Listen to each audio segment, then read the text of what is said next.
enseignait quelques prières que nous récitions ensemble, effectivement. Et il disait que c'était bien de se rattacher à ces prières parce que celles-ci étaient, elles se rattachaient à ce qu'on appelle aujourd'hui un égrégore.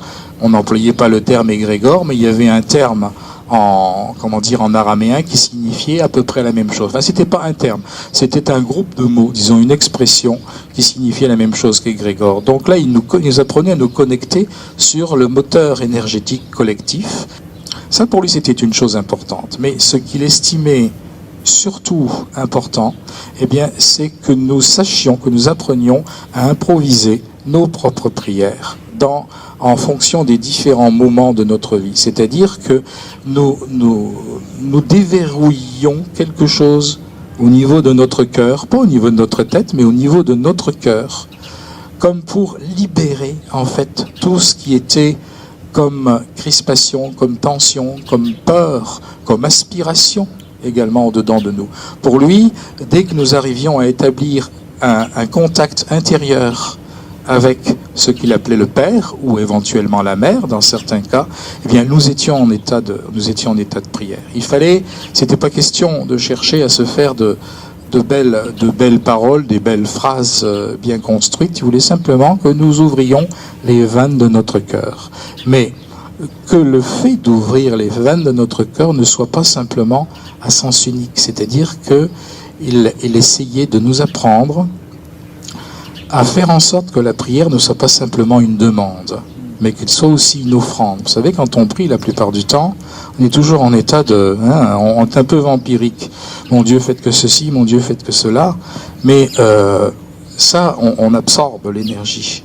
À ses yeux, la prière devait être un échange, c'est-à-dire, mon Dieu, oui, donnez-moi, mais faites que je puisse aussi donner, et je vous remercie pour ceci, et je vous remercie pour cela. Il fallait que notre façon d'être dans ces moments de prière, eh bien, ressemble finalement au mouvement de la vie en général. Le mouvement de la vie, c'est un mouvement d'échange. On prend, on donne, on prend, on donne. C'est toujours comme ça. C'est le mouvement des marées, l'avance, le recul, etc. Donc pour lui, ça c'était selon l'enseignement que nous avons reçu de lui, c'était vraiment ce qu'il souhaitait le plus comme direction que nous prenions. Alors il y avait les deux qui se mélangeaient. Très souvent, on commençait par une prière que nous répétions tous ensemble. Et puis ensuite, il nous laissait libre cours à notre prière, je dirais notre prière du cœur intérieur, très simple. Il ne faut pas croire nécessairement que ça durait des heures.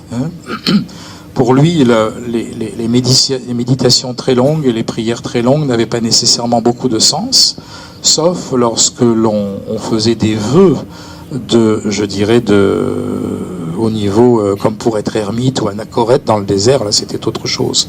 Mais lorsqu'il parlait de personnes qui, comme nous, sont confrontées à la vie courante, il le conseillait plutôt des moments de prière ou de méditation relativement courts, bien centrés, bien condensés, plutôt que de se dire « Oh ben là, ça fait juste 3 minutes, faut que je continue, ben c'est pas assez ». Ça, pour lui, ça voulait pas dire grand-chose, parce que lorsque une prière avait tendance à s'allonger, une méditation à s'allonger, et qu'on n'était pas suffisamment, centré dans notre intériorisation, eh bien l'esprit part dans tous les sens, et la prière perd en intensité. Donc il préférait quelque chose de court et de concentré, plutôt que de quelque chose qui donne l'impression d'être un grand méditant ou un grand orant, et puis qui finalement ne servent que de moyen à la conscience de s'éparpiller assez rapidement. Voilà, c'est dans ce sens-là qu'il nous enseignait.